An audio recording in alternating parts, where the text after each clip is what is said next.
Hello and what is going on YouTube, it's Scape here, and if you're yet to log into Runescape 3, it is now Combat Week alongside the release of the new Rex Matriarch bosses, a new mid-tier reimagining of the Dagonoth Kings.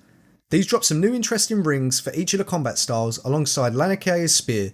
This is a new tier 82 weapon that has tier 75 accuracy alongside tier 90 damage, which benefits from scythe range and a 5% increase to poison damage with a further 5% increased chance of applying it. This stacks with Cinderbane gloves and weapon poison. One of the annoying things about these bosses is that they have a high affinity bonus, making it so that you splash a lot when attacking these, so I'd heavily recommend making sure that you're on a Slayer task when tri-breeding these, as you will not be benefiting from any accuracy boosting auras. If you have below tier 90 gear or just want to chill without all of the switches, then I'd recommend picking one of them to kill at a time and camping that specific dinosaur using an accuracy boosting aura such as Brawler, Runic or Sharpshooter. On screen now is the preset I opt to use when killing these. You'll want at least tier 80 armour alongside your best two-handed weapon for each combat style, the best in slot being a Pterosaur Maul, Inquisitor Staff and Hex Hunter Bow. However, tier 90s work fine and you will probably be able to get away with using tier 85 weapons as well. If you did truly want to maximise your kills an hour, you could also bring dual wield weapons for each of the combat styles so that you can use stronger abilities, making it so that you kill them even quicker. But let's be honest, if you're not in a rush to get your insane final boss back, what is the point in doing that? You might as well go kill a boss that's going to make you a load more money. Before anyone complains about the setup that I'm using, the point of this guide is to show you how to deal with each of the special attacks to mitigate as much damage as possible, and a few tips that I can show you to help sustain yourself throughout the fight. Using the tips that I'm going to be showing you in this video, I'm able to sit here without even attacking the bosses or using food and can survive a really long time. I also have deliberately sat on Revolution not using any thresholds or ultimate abilities and focused solely on surviving without food to show you guys that you do not need best in slot gear in order to do this method. This being said, you are still going to have to perfect the method and learn the attack patterns of each of the bosses in order to do this with low level gear, so please be patient and please test out the method for yourself. So first up we have the Pavosaurus Matriarch, which to avoid butchering the name of this beast I will refer to it as the blue one. This requires range gear to kill and is specifically weak to arrows. Please be aware that you will benefit from using the weaknesses of each of these bosses because you will have a higher hit chance of actually hitting them, alongside dealing more damage. On screen now is the attack rotation that this Matriarch follows. There are two special attacks that this boss does in a predictable pattern. First up, after 3 magic attacks, is the Roar special, which forms shadows in a lightning bolt formation around the boss and the player. This will shortly cause massive lightning strikes to hit the ground every tick, moving closer to the boss every time. To avoid this, you can simply move away from the shadows or use devotion and protect from magic as I do in the video. If you fail to dodge this, you will probably die as this hits a ton. Following this attack will be 1 magic attack and 1 ranged attack.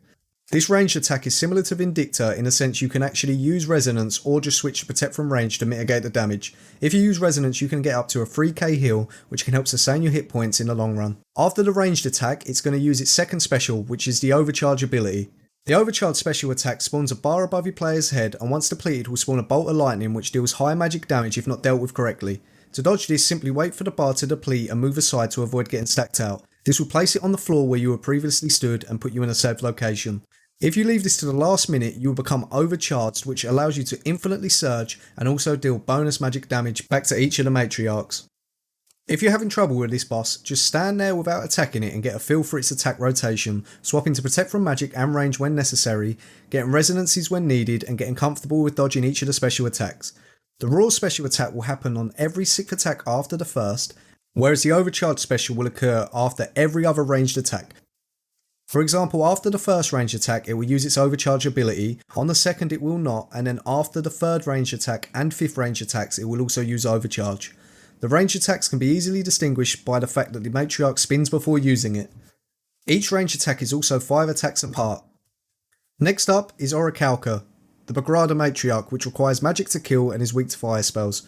This dinosaur has some very annoying special attacks, so the method here is to kite the boss using stuns and surge to avoid any auto attacks, thus making it possible to completely avoid the specials. In order to do this you will either need mobile on your gear or you will need double surge. So that you are aware, this dino does 3 melee attacks followed by a Hurricane special which hits high damage against the player and applies the Frostbite debuff.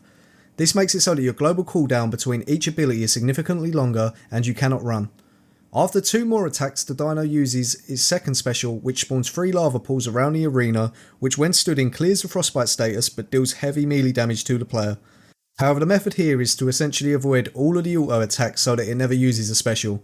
Essentially, all we're going to be doing is running to each side of the arena as I do in the video, and once we reach the wall and Orikalka is about to get in melee distance, you want to use a stunning ability such as Impact, Deep Impact or Asphyxiate, and then simply surge through the dino running to the other side. This is relatively easy to perfect and should result in 0 auto attacks. If you use Asphyxiate, you want to surge after 3 hits as the opponent will be unbound on the 4th. You can also use Metamorphosis here to increase the damage, but make sure you end on 100% adrenaline so that you can use an ultimate on the next Matriarch to maximise your kills an hour. Finally, we have Raphis, which requires melee to be killed and is weak to stabbing weapons such as spears and rapiers. This is the easiest of the 3 to kill as the auto attacks seem to deal the least damage. This boss will use its green poison special attack after using 3 ranged attacks which spawns 2 poison pools, 1 where the player is standing and 1 at random. You want to move or bladed dive to avoid these. Next up, you will want to make the choice to either attempt to kill the dinosaur before it can use 9 more auto attacks, as on the 10th attack it will heal based off the amount of poison left in each of the green pools. If you are unable to meet this damage check, you can use an anti-poison and stand in the pool until it fully depletes. Please note that one of the pools is usually out of melee distance, and every 5th attack that Raphis uses will be a melee attack. However, if you are out of melee distance and you are charging a pool, he will charge at you instead, and if this is not dodged, it will cause high damage to the player. If you are a low level player, you can prayer flick every 5th attack to half this melee damage when in melee distance, making sure that you swap back to protect from range or soul split. Please note that if you have masterwork you should be able to camp soul split the entire time. You can also resonance the melee hit if you are struggling to sustain yourself. Once he absorbs the poison pools, you then have 13 attacks until he uses it again. The general method of dealing with this Matriarch is to use your highest damage Berserk rotation to deal with him quickly to avoid the heals, enabling you to jump straight onto the next Matriarch and maximise your kills an hour. Hopefully you guys found this video useful. Remember, this is more of a day 1 tips and tricks guide on how to kill Rex Matriarchs to help any of you guys out there that may be struggling when killing these.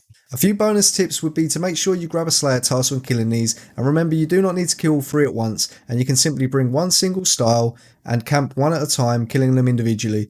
I want to give a massive thank you to everyone on the channel who has subscribed and shown love over the past month. We've just hit over 1,000 subscribers, which is insane.